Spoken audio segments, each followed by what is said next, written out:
que j'ai beaucoup aimé, c'est que Nick Nurse, on le connaît, un spécialiste défensif et spécialiste aussi des schémas très agressifs et très dynamiques. Ouais.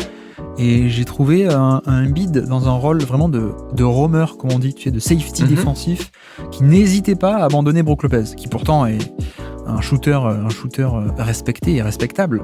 Et pourtant, voilà, c'est la philosophie de Nick Nurse, on priorise la défense du panier ou l'intérieur, quitte à délaisser des 3 points. Ça a toujours été comme ça, Nick Nurse.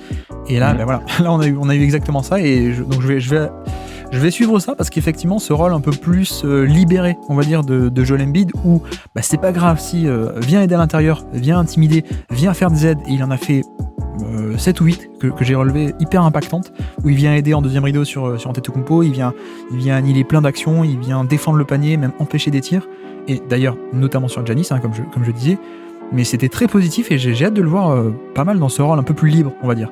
Et c'est pas grave s'il y a une passe qui arrive vers Brook Lopez et qui prend le 3 points, de toute façon, si la passe arrive, il y a moyen que d'autres joueurs aient le temps de faire la rotation ou de venir aider, grosso modo.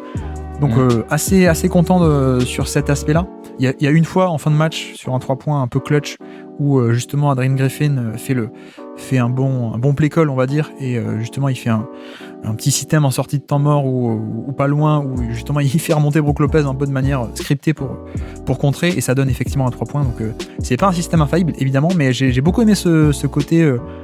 C'est un des meilleurs, si ce n'est le meilleur intimidateur de panier de NBA quand il est en forme, donc on va l'utiliser comme ça encore plus que d'habitude, quoi. Donc ça j'ai bien aimé, à suivre.